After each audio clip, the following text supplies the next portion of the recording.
Everyone, welcome back to our YouTube channel. आज मैं आपके साथ अपने मेंस की स्ट्रैटेजीज शेयर करूंगी क्योंकि मेरे सारे प्री के एग्ज़ाम्स हो गए हैं। जिन लोगों का 31 को IBPS क्लर्क है वो लोग अभी आराम से उस एग्ज़ाम पे फोकस कीजिए और जैसे ही एग्ज़ाम ख़त्म हो उसके बाद आप भी मेंस पे लग जाइएगा। और जिन लोगों का एग्ज़ाम हो गया है उन लोगों के साथ मैं अपनी स्ट्रैटेजी शेयर करने वाली हूँ। तो फ्रेंड्स, जैसा कि आप लोगों को पता है सारे मेंस एग्ज़ाम एक वीक के गैप में लाइन अप है।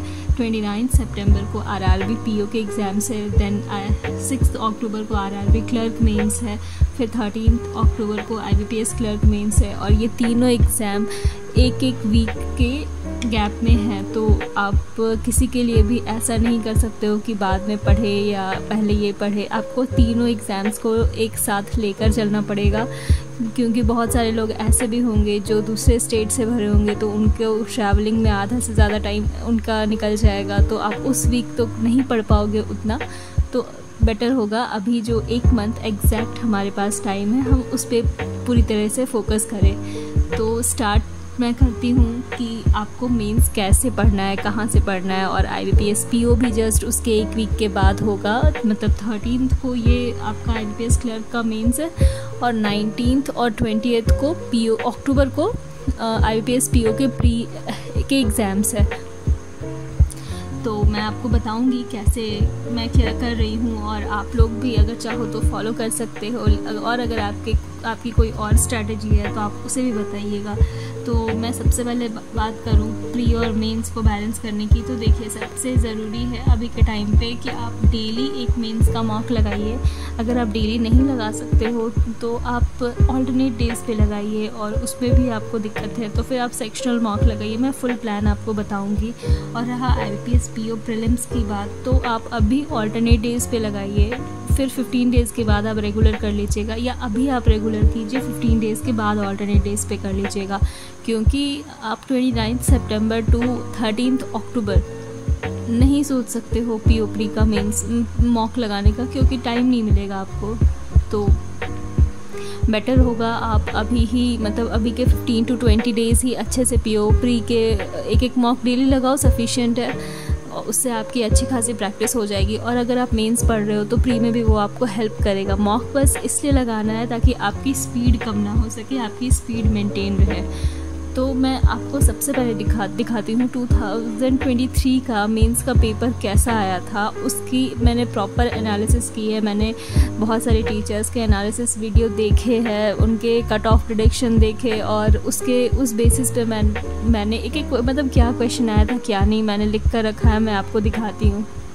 तो सबसे पहले स्टार्ट करते हैं GA से। करंट अफेयर्स में क्या आया था, कौन से मंथ का आया था, कितने क्वेश्चंस कौन से टॉपिक से आए थे, ये सारी डिटेल मैं आपको बताती हूँ। तो देखिए, जहाँ तक मैंने एनालिसिस किया है, मतलब अफेयर्स क्लाउड का मैंने जो गूगल में आप डालोगे तो आपको पता चल जाएगा किस मंथ से क्वेश्चंस पूछे गए थे और अफेयर्स क्लाउड उसको कौन से क्विज़ में कवर किया गया था अफेयर्स क्लाउड के। तो वो सारा चीज़ फिर जो सर एनालिसिस डालते हैं सेम डे पर क्या आया था क्या नहीं, तो उस चीज़ को मैंने देखा। क्योंकि लास्ट ईयर मेरा RRB PO का प्री नहीं निकला था, बाकी सारे प्री निकल गए थे, बस ये फर्स्ट एग्ज़ाम था और इसका प्री नहीं निकल पाया था। तो उस बेसिस पे मैंने देखा कि जून, मई और अगस्त इनसे ज़्यादा क्वेश्चंस पूछे गए थे और एग्ज़ाम 10 सितंबर को था। तो आप उस बेसिस पे आप ये अंदाज़ा लगा लीजिए कि मैक्सिमम जो क्वेश्चंस थे वो जून से ही, मतलब मई से स्टार्ट थे। मई, जून, जुलाई एंड अगस्त, लास्ट के 4 मंथ्स। तो 4 मंथ्स तो क्रूशियल रहते ही है किसी भी कॉम्पिटिटिव एग्ज़ाम्स के लिए। तो RRB का पैटर्न क्या रहता है ना, वो प्रीवियस मंथ से ज़्यादा पूछता है। जैसे कि 6 मंथ आप पीछे जाओगे तो लास्ट के जो मंथ्स होते हैं उनसे ज़्यादा क्वेश्चंस आता है। बट इस बार वैसा नहीं हुआ, इसने मिड के मंथ से पूछा। तो आप प्रिडिक्ट नहीं कर पाओगे RRB का कि कौन से मंथ से ज़्यादा आएगा या कौन से मंथ से कम। आपको 6 मंथ लेकर चलना ही पड़ेगा, पहली बात तो ये। अब मैं बताती हूँ कौन से टॉपिक के क्वेश्चंस आए थे और आपको मेजरली कौन सा टॉपिक कवर करना है। तो सबसे पहले बजट के 4 क्वेश्चंस आए थे, जिसमें से 3 क्वेश्चंस का मुझे पता चला और तीनों स्कीम पे बेस्ड था। पहला था ये एकलव्य स्कीम, दूसरा था ये महिला सेविंग सर्टिफिकेट। नेक्स्ट था ये एग्रीकल्चरल एक्सलेटेड करके कुछ था, ये आंसर था। तो ये 3 क्वेश्चंस थे और एक कोई क्वेश्चन था मुझे नहीं पता। और इसमें से मतलब या तो सारे या तो 2 क्वेश्चन स्टेटमेंट बेस्ड थे और मैक्सिमम क्वेश्चन स्टेटमेंट बेस्ड आया था। उसके बाद फसल बीमा योजना या जनधन योजना, या तो दोनों से क्वेश्चंस थे या फिर किसी एक से थे। फिर ये फाइनेंशियल इंक्लूजन का एक क्वेश्चन था। देन आरबीआई का जो 100 डेज़ 100 पेज वाला क्वेश्चन था वो आया था। फिर एनपीसीआई से क्वेश्चन था और ये सारा स्टेटमेंट बेस्ड क्वेश्चन था। ये जो मैं आपको बता रही हूँ ये भी स्टेटमेंट बेस्ड था, ये डायरेक्ट क्वेश्चन था, ये स्टेटमेंट बेस्ड था कि इनमें से कौन सा एनपीसीआई का प्रोडक्ट नहीं है। फिर एक डेज से क्वेश्चन था, वो भी डायरेक्ट नहीं था, वो आपको मैच करना था। 3-4 डेट्स दिए हुए थे और डेज दिया हुआ था, आपको वो बताना था कौन सा सही है कौन सा गलत है। फिर एक पूछा था इंडियन ओरिजिन का सीईओ, मतलब जैसे कि वेदांता का दिया हुआ है, फिर मानिए एप्पल का दिया हुआ है, ऐसे बहुत सारे कंपनी के सीईओ दिए हुए हैं और बताना है इसमें से इंडियन ओरिजिन सीईओ कौन है। फिर मल्टी डायमेंशनल पॉवर्टी इंडेक्स जो होता है वो पूछा गया था। फिर लेटेस्ट पेमेंट बैंक कौन सा था वो पूछा गया था। 2 फुल फॉर्म पूछे गए थे, एक शायद पैक्स था, एक शायद ये ESG था, ESG एक और पैक, ये दोनों पूछा गया था। देन राज्यसभा के मॉनसून मीटिंग के चेयरमैन या ऐसा कुछ पूछा गया था। फिर 2023 को कौन सा ईयर कंसीडर किया गया, तो इंटरनेशनल ईयर ऑफ मिलेट्स। फिर CBDC से एक था statement based question. Govardhan scheme से क्वेश्चंस आए थे और कुछ सुप्रीम कोर्ट के जज के बारे में कि इनमें से कौन सा सुप्रीम कोर्ट के नहीं रहे हैं या ऐसा कुछ। फिर फूड ग्रेन प्रोडक्शन के लिए पूछा गया था, जैसे कि शुगर में इंडिया का कौन से मतलब प्रोड्यूसर कौन से पोजीशन पे है, वैसे PM विश्वकर्मा से क्वेश्चन आया था। फिर कवच जो ट्रेन से रिलेटेड एक स्कीम थी, मतलब कुछ प्रोजेक्ट था, उससे पूछा गया था। शायद गगनयान से भी आया था। फिर हाईएस्ट एक्सचेंज रेट के बारे में कुछ पूछा गया था। तो इस टाइप के क्वेश्चंस है और आपको ये देखकर तो क्लियरली समझ में आ रहा होगा कि ज़्यादातर क्वेश्चंस स्कीम से, नेशनल न्यूज़ से और दूसरा बैंकिंग अवेयरनेस से पूछा गया। और बैंकिंग में भी स्पेशली जो फोकस किया गया है वो RBI न्यूज़, वैसा ना कि पब्लिक सेक्टर बैंक्स के जो आते हैं, लोन लिया है, एग्रीमेंट साइन किया, उस टाइप के क्वेश्चंस नहीं पूछे गए हैं। तो आगे मैं आपको डिटेल में बताऊंगी कैसे क्या करना है। उसके बाद मैं पहले एनालिसिस आपको दिखा देती हूँ। फिर इंग्लिश की बात करें तो इंग्लिश में 2 RC आई थी जहाँ तक मुझे मतलब मैंने एनालिसिस देखा, और 5-6 क्वेश्चंस दोनों से थे। फिर एरर के क्वेश्चंस थे, एरर एग्जैक्ट क्या थे मुझे नहीं पता। फिलर्स 6 से 7 आया था और वो सिंगल फिलर्स था और थोड़ा सा कॉम्प्लिकेटेड था। फिर क्लोज टेस्ट था, रीअरेंजमेंट 1 ही आया था, पैरा जंबल 5 आया था और एक ईडियम से था, ऑन द रन ऐसा कुछ ईडियम था उससे।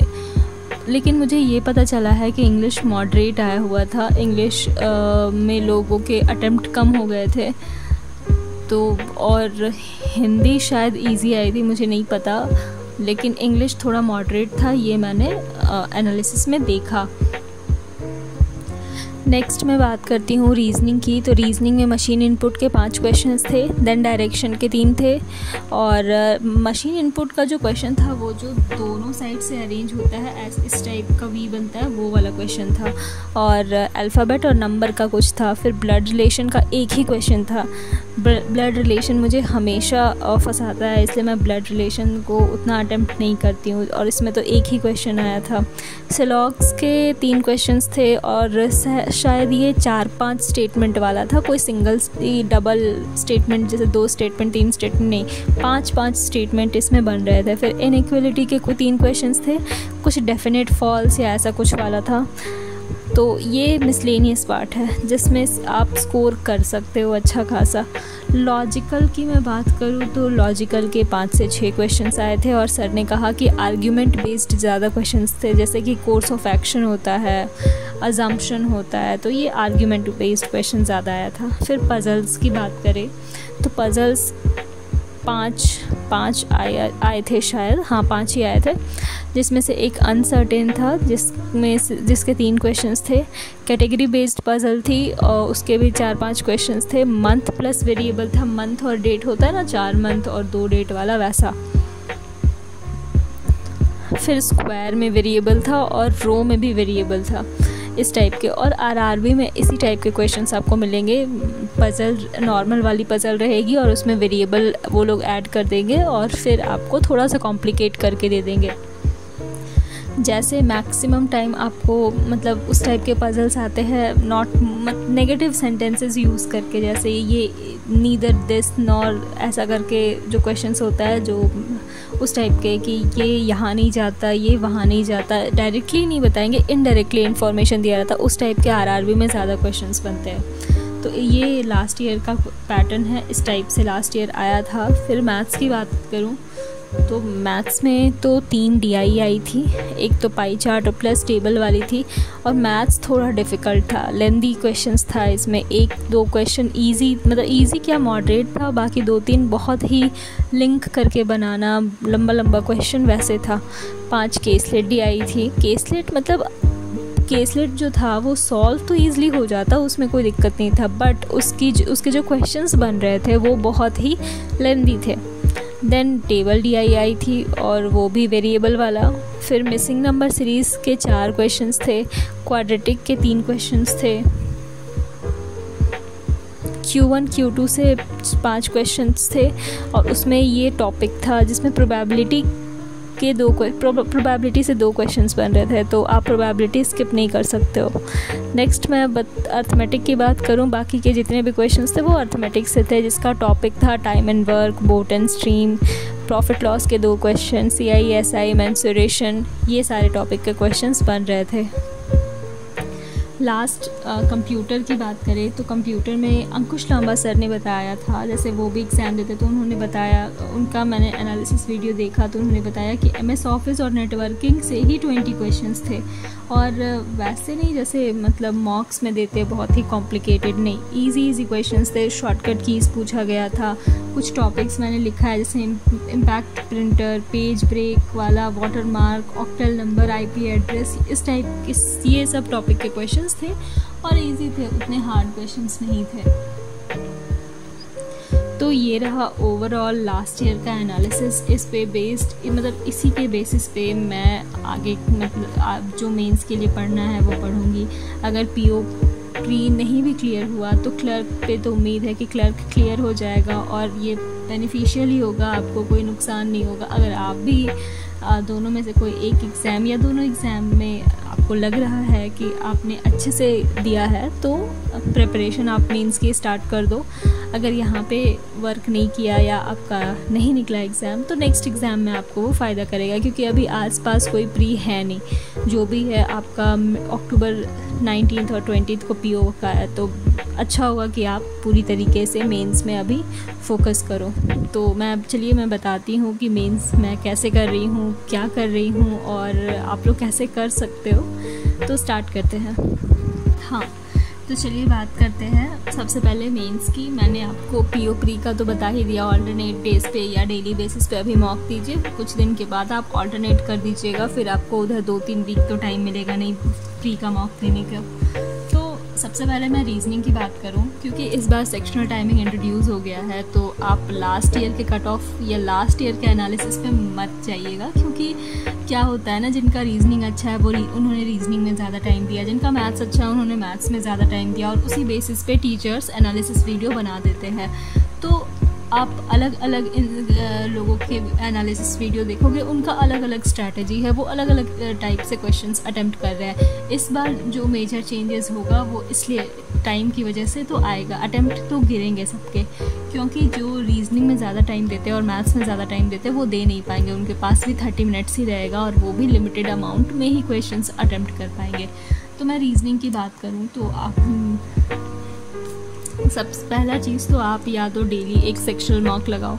अगर आप फुल मॉक लगा रहे हो तो आपको उसकी भी ज़रूरत नहीं है, तो और नहीं लगा रहे हो आप डेली एक मॉक, तो आप सेक्शनल मॉक लगाओ, उससे भी आपकी प्रैक्टिस हो जाएगी, सारे टॉपिक्स रिवाइज हो जाएंगे। और अगर टाइम बचता है तो आप वीडियो क्लास कर लो। और अगर अभी आपको मॉक नहीं लगाना तो एटलीस्ट आप अभी वीडियो क्लास से प्रैक्टिस करो, फिर कुछ दिन के बाद आप मॉक में शिफ्ट हो जाना।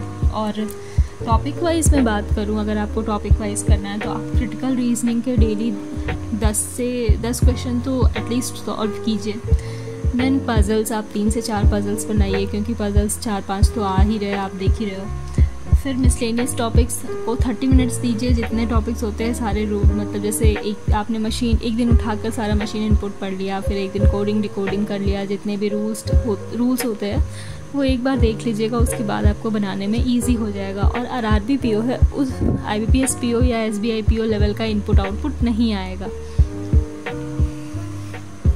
तो आप ऐसे प्रैक्टिस कर सकते हो। अभी मैं वीडियो क्लास से कर रही हूँ, बट मैं अभी कोशिश करूँगी कि ऑल्टरनेट डेज पे एटलीस्ट मॉक लगाऊँ, या डेली हो पाएगा तो डेली लगाऊँगी, क्योंकि जैसा अभी टाइम है करंट अफेयर्स को टाइम देना बहुत ज़रूरी है। करंट अफेयर्स मेरा बहुत वीक है, मैं बहुत ज़्यादा पढ़ती हूँ बट उतना स्कोर नहीं हो पाता है, स्पेशली आरआरबी में तो हो ही नहीं पाता। तो रीजनिंग का ये रहा, आपको जो भी ठीक लगे, या तो आप सेक्शनल दो, या फिर आप फुल मॉक दो, या फिर आप ऐसे टॉपिक वाइज करो। और ये भी नहीं करना तो एटलीस्ट आप वीडियो क्लास करो। फिर मैथ्स की बात करूँ तो सेम चीज़ मैथ्स में भी रिपीट होती है। अगर आप फुल मार्क दे रहे हो तो आपके सारे टॉपिक्स रिवाइज हो जाएंगे, फिर आपको एक्स्ट्रा कुछ भी करने की ज़रूरत नहीं है। और अगर नहीं तो फिर आप सेक्शनल मार्क ज़रूर लगाओ एक, क्योंकि टाइमिंग के हिसाब से करना बहुत ज़रूरी है। आपको पता चलना चाहिए कि आप उस टाइम पे कौन कौन से सेक्शन को अटेम्प्ट करोगे, मतलब कौन कौन से टॉपिक को अटेम्प्ट करोगे और कौन कौन से टॉपिक को छोड़ोगे, आपके क्या स्ट्रॉन्ग पॉइंट्स है और क्या वीकनेस है। तो उस बेसिस पे आपको टाइम मैनेज करना आना चाहिए। और अभी 1 मंथ है, 1 मंथ आप रेगुलरली अगर करते हो तो आपकी बहुत अच्छे से प्रैक्टिस हो जाएगी। तो सेक्शनल अगर नहीं लगाते हो तो मैं सजेस्ट करूँगी कि आप DI 3 से 4 डेली करो, अर्थमेटिक के 10-15 क्वेश्चंस करो, और 1 लाइनर 30 मिनट्स लगाओ, जैसे कि मिसिंग सीरीज़ हो गया, क्वाड्रेटिक हो गया। सिंप्लीफिकेशन तो मतलब कम ही उम्मीद है कि आएगा। मैं अभी अरुण सर की क्लास कर रही हूँ, वो क्लास ले रहे हैं अभी, तो जहाँ तक पॉसिबल हो पाएगा मैं करूँगी। ऑल्टरनेट डेज पे कर लूँ या डेली कर लूँ, देखती हूँ भी। अगर मैं मॉक देना स्टार्ट करूँगी तो क्लासेस मेरे मिस होंगे, क्योंकि मुझे करंट अफेयर्स पे स्पेशली फोकस करना है। तो मैथ्स के बाद मैं इंग्लिश की बात करूँ, देखिए इंग्लिश और कंप्यूटर का बहुत सिंपल है। इंग्लिश में आप या तो डेली बेसिस पे क्लास कीजिए, अगर आपके पास कोई पेड क्लास है तो, और अगर पेड क्लास नहीं है तो आप एक मॉक डेली लगाइए, ये सफिशिएंट होगा। उससे ज़्यादा आपको कुछ भी करने की ज़रूरत नहीं है। और एडिटोरियल पढ़िए, एडिटोरियल पढ़ने से आपकी रीडिंग स्किल्स बढ़ेगी और आपका para jumbles, cloze test, RC, ये सब कुछ इसी से सॉल्व हो जाएगा। तो 1 मंथ बहुत अच्छा टाइम मिला है इस बार, तो पूरा आप इस पे फोकस कीजिए। और अगर मैं कंप्यूटर की बात करूं तो कंप्यूटर में भी यही आपको करना है, एक क्लास सचिन अरोड़ा सर की लगानी है और एक आपको मॉक देना है, क्योंकि आपके पास सिर्फ 15 मिनट है और 15 मिनट में आपको 40 क्वेश्चंस अच्छे से पढ़ने हैं, ऑप्शंस देखने हैं और फिर आंसर टिक करना है। क्योंकि कंप्यूटर में क्या होता है, आपको आंसर्स तो आएंगे बट ऑप्शंस इतने सिमिलर होते हैं कि गलती हो जाती है जल्दी में, और यही गलती नहीं करनी है। तो आप अच्छे से क्वेश्चंस पढ़िए और ऑप्शंस को देखिए, देन टिक कीजिए। तो अगर आप अभी से ही ये चीज़ करोगे तो आपको आगे दिक्कत नहीं होगा, स्पेशली एग्ज़ाम में। तो इंग्लिश और कंप्यूटर का तो एकदम सिंपल है, आप मॉक लगाइए एंड क्लास देखिए बस, और एक्स्ट्रा कुछ भी करने की ज़रूरत नहीं है। कोई मतलब ग्रामर रूल्स आपको उसी से रिवाइज़ हो जाएगा। ग्रामर का उतना काम नहीं है जितना अभी रीडिंग का काम है, तो मैं स्पेशली बोलूँगी आप रीडिंग कीजिए। तो अब बात करें GA की। GA में भी आपको 15 मिनट्स ही मिलेंगे और 15 मिनट्स में आपको 40 क्वेश्चंस पढ़ने हैं, समझने हैं, उसके ऑप्शंस देखने हैं और फिर अटेम्प्ट करने हैं। और RRB में last year maximum statement based questions आए थे। देखिए मैं ऐसा तो नहीं बोलूँगी कि बहुत ही कॉम्प्लिकेटेड था या SBI टाइप का था, नहीं, बट स्टेटमेंट बेस्ड आए थे। तो इसमें मैं जो कवर कर रही हूँ, मई से कवर कर रही हूँ, मई, जून, जुलाई, अगस्त और सितंबर का 15 तक, क्योंकि लास्ट ईयर के बेसिस पे ही मैं चल रही हूँ। और हाँ, एक्स्ट्रा मैं क्या कर लूँगी, अगर आपको भी करना है तो आप भी कर सकते हो, और अगर आपको अप्रैल पूरा पढ़ना है तो आप पढ़ सकते हो। मैं अप्रैल का सिर्फ बैंकिंग न्यूज़ पढ़ूँगी और फेब से मैं बजट पढ़ूँगी। इतना मैं करके जाऊँगी, अब आगे जैसा भी होगा। तो मैं इसमें आपको मेजर टॉपिक्स बता दूं मैं क्या कवर कर रही हूँ। इसके अलावा मैं एक भी एक्स्ट्रा टॉपिक नहीं पढ़ूंगी, क्योंकि जितना ज़्यादा कवर करने के चक्कर में रिवीजन नहीं हो पाता है, और रिवीजन नहीं होता है तो वो रिटेन नहीं रह पाता, और क्या होता है डेटा मिस हो जाएगा, फिर एग्ज़ाम में कन्फ्यूज़न होता है। तो सबसे पहले बैंकिंग अवेयरनेस, मैं बैंकिंग अवेयरनेस कंप्लीट करूँगी। बैंकिंग न्यूज़ जो होती है करंट अफेयर्स से रिलेटेड जितनी भी करंट न्यूज़ है वो कवर करूँगी। और हाँ, अगर आप बैंकिंग न्यूज़ पढ़ रहे हो तो मतलब मैक्सिमम टाइम ऐसा होगा कि आपको स्टैटिक बैंकिंग का जो स्टैटिक पार्ट होता है वो नीचे में लिखा होता है, तो वो आपका अच्छे से कवर हो जाएगा। आपको अलग से कुछ बैंकिंग अवेयरनेस पढ़ने की ज़रूरत नहीं है, और अगर आपने पढ़ रखा है तो बहुत अच्छी बात है, बट अगर नहीं पढ़ा है तो अभी आपको करने की ज़रूरत नहीं है। फिर बजट, स्पेशली बजट पे आपको स्कीम्स पे ध्यान देना है, क्योंकि अगर क्वेश्चंस भी आएंगे तो स्कीम्स से ही आएंगे, जैसा लास्ट ईयर का था उस बेसिस पे मैं बता रही हूँ।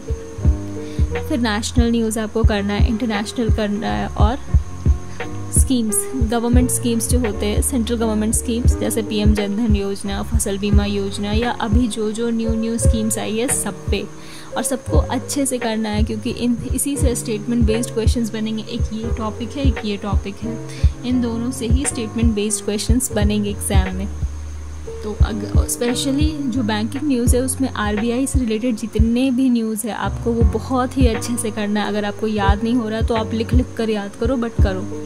और अगर आप पहले से करंट अफेयर्स पढ़ रहे हो तब तो बहुत ही अच्छी बात है। अगर आपने स्टार्ट किया है तो मैं सजेस्ट करूँगी आप वीकली करो, और कोशिश करो कि एक दिन में एक वीक का पढ़ डालो, ताकि आपको रिवीजन करने का टाइम मिले। और आपसे अगर PDF से नहीं पढ़ा जा रहा है तो आप वीडियो क्लास देख लो। आप किसी की भी वीडियो क्लास देख सकते हो, बहुत सारे टीचर्स पढ़ा रहे हैं। अभिजीत सर है, आशीष गौतम सर है, फिर अफेयर्स क्लाउड का वीकली वीडियो आता है, गौरव गर्ग सर है, कपिल काठपाल सर है, बहुत सारे टीचर्स हैं, आप किसी के भी देख सकते हो। और सोर्सेज की बात करूँ तो मेरे लिए तो 2 ही बेस्ट सोर्स है। एक तो आपका स्मार्ट कीड़ा है, दूसरा आपका अफेयर्स क्लाउड है। मैं इसी 2 सोर्स को फॉलो कर रही हूँ। मैंने लास्ट ईयर अफेयर्स क्लाउड से किया था। मेरे क्लर्क और IBPS क्लर्क और IBPS PO में अच्छे तो नहीं बट एवरेज मार्क्स आ गए थे, तो मैं इसी 2 सोर्स को फॉलो कर रही हूँ। आप लोग अगर कुछ और फॉलो करना चाहते हो तो कर सकते हो, और मैं यही सजेस्ट करूँगी आप लोगों को। अगर आप लोग मेंस की पढ़ाई स्टार्ट कर रहे हो तो सबसे पहले आप प्रीवियस ईयर पेपर ज़रूर दीजिएगा, उससे आपको आइडिया लगेगा आपका कैसा प्रिपरेशन है, कौन कौन से टॉपिक में आपको प्रॉब्लम हो रही है, कौन कौन सा टॉपिक आपका स्ट्रॉन्ग है।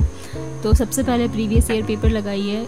टेक्स्ट बुक में प्रीवियस ईयर पेपर है, और गाइडली में तो नहीं है, मैंने देखा था, और ऑलिव बोर्ड में भी शायद, पता नहीं है या नहीं, मैंने प्लान मेरे पास सिर्फ मॉक टेस्ट का प्लान है, और प्रीवियस ईयर मैंने देखा नहीं है। तो एक प्रीवियस ईयर आप लगाइए, उसके बाद आप शेयर कीजिए कैसा, आप मतलब देखिए आप कैसा है क्या है, और अगर आपको कोई भी डाउट होता है मेन से रिलेटेड तो आप मुझे कमेंट कर सकते हैं। So that's all for today's main strategy.